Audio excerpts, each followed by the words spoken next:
Oi, pessoal, tudo bem com vocês? A minha indicação de leitura dessa semana é o Madame Bovary, do Gustavo Flaubert.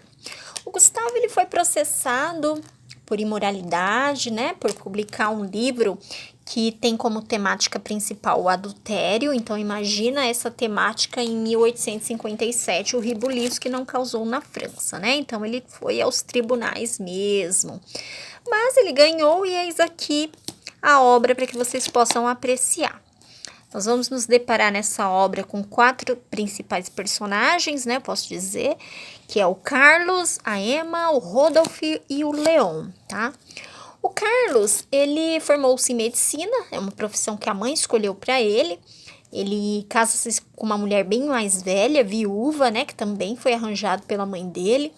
Viveu 8 meses com ela e aí, após esse tempo, ela faleceu, deixando o Carlos viúvo também. A Emma, ela passou parte da adolescência no convento, ela lia romances, passava seu tempo mergulhada em histórias, né, dos livros. A mãe dela morreu quando ela ainda era jovem e posteriormente o pai dela tirou-a do convento e levou para morar com ele. Então a Emma, ela era triste, ela não via motivos para sorrir ou para viver algo especial, né? Mas tudo mudou quando o pai dela quebrou a perna e o Carlos, como único médico lá da cidadezinha, passou a frequentar a casa dela para cuidar do pai dela, né? Então, o Carlos aí era uma novidade que surgia para os dias monótonos da Emma, tá? E aí acabou que ele pediu a Emma em casamento, tiveram aí um namoro, pediu em casamento, casou-se com ela. Então, o Carlos, ele era apaixonado pela Emma. Mas ela sentia-se triste, mesmo assim, mesmo com o casamento, ela se sentia triste, se sentia arrependida por ter se casado, tinha uma vida monótona, num vilarejo calmo e afastado da cidade, né? Então ela sentia um tédio presente nos dias, enquanto o Carlos, ele era encantado pela esposa. Então, ele era encantado, mas a Emma não sentia alegria, tá? Então, a Emma e Carlos, num determinado momento lá da história, eles foram convidados por um marquês que almejava disputar o cargo de vereador para uma comemoração em seu castelo. Então, o Carlos, ele havia curado o marquês de uma doença na boca e o marquês resolveu, né, convidar o casal aí para agradecer. Então, a Emma foi nesse palácio aí e tal, se sentiu muito feliz, né? Dançou e aí pensou, poxa vida, era essa vida que eu queria ter, né? Era isso que eu queria para mim. Ter gente rica, ter um marido como o Visconde lá que chamou ela para dançar a valsa, né? E ela começou a fazer uma comparação entre a vida dela e aquela vida que ela tava ali levando naquela festa, naquele castelo, tá? O Carlos, ele não era muito ambicioso. Ele não fazia questão de ter boas roupas ou luxo, né? Além disso, ele não tinha o hábito de ler. Ele não sabia tocar nenhum instrumento. Então, a Emma achava ele entediante. Ela não gostava de conversar com ele. Ela não achava que ele tinha repertório para conversar com ela, né? Porque a Emma era bem inteligente, assim como eu falei lá no convento. Ela leu muitos livros, ela gostava muito de ler e tudo mais.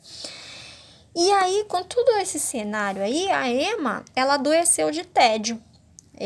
Ela adoeceu de tédio e aí o Carlos, como médico, receitou lá um remedinho para ela, mas aí resolveu mudar para um novo vilarejo para ver se a Emma ficava melhor, para ver se ela saía daquele tédio, daquela depressão toda, né? Então, eles foram morar num novo vilarejo. E lá a Emma conheceu o Leon, que era um escrevente, amante da poesia e da leitura, bem culto, bem vestido, estudante de advocacia.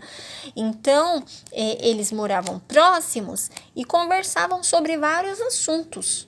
E o Leon, ele também se sentia entediado, ele tinha poucos amigos, ele passava o seu tempo livre lendo, contemplando a natureza. Então, ali que eles meio que se deram bem no papo, né, o Leon e a Emma. E quando a filha de Emma nasce, essa criança passa um tempo com a ama de leite lá, né? E um dia a Emma sai para visitar a filha e encontra Leon no caminho. Então, ele acompanhou a Emma, conversaram sobre muitas coisas de gosto comum. Então, foi um dia divertido para ambos, né? Eles começaram ali uma afinidade.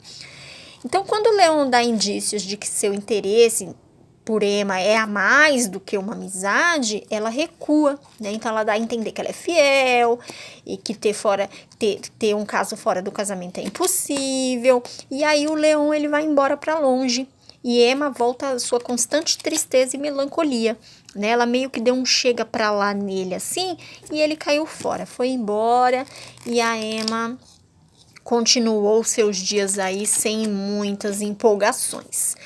Mais à frente, a Emma conhece o Rodolph, né, que é um rapaz rico, inteligente, com seus 35 anos de idade, com um pensamento bem moderno para a época. E ele também encanta-se por Emma e tenta aproximar-se, né? Emma também se interessa por ele, mas procura manter a pose ali de fiel, como ela fez com Leon.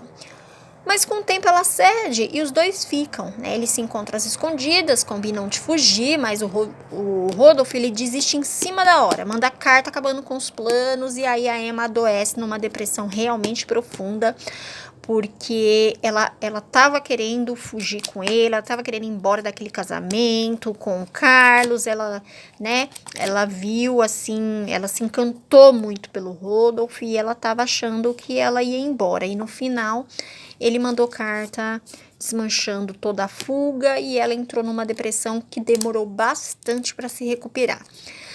Mas quando ela se recupera, ela reencontra o Leon, que volta da sua viagem, e aí os dois iniciam um caso às escondidas, tá? Só que o Leon se desgosta dela com o tempo, assim, o lance meio que esfria, né? A Emma também parece ser muito sonhadora, muito pegajosa, enfim. E aí ele começa a dar um chega pra lá nela também. Mas nisso ela faz dívidas para garantir os seus caprichos e para dar presentes também pro amante. Ela começa a fazer dívida, ela começa a penhorar alguns bens, né, inclusive móveis, até tapetes para poder comprar lá as futilidades dela. E com dívidas e abandonada por Leon, porque o Leon caiu fora também, né? Ela acaba ficando sem saída. Ela acaba vendo aí sua vida desmoronar, né? E o que será que acontece, galera, depois disso? Será que ela resolve dar uma chance pro marido, começa a gostar do marido mesmo? Será que o Rodolph volta lá e não, esquece, vamos fugir juntos sim? Será que o Leon reconsidera? Ou será que ela fica sem ninguém? O que será que acontece no final desse romance francês, galera? Hein? Vocês é que vão me dizer. Leiam e comentem o final aí nos comentários do vídeo. Digam o que vocês acharam, se vocês gostaram, se vocês não gostaram, tá? Tem umas passagens muito legais aqui no livro que eu não contei para vocês, que eu pulei, justamente para não perder também esse brilho aí da obra, tá? Que vocês vão descobrindo cada vez aí que vocês vão lendo. É como eu disse em algum momento aí, ler é uma viagem sem sair do lugar. Então, boa viagem aí para vocês no Madame Bovary, tá? Até a próxima!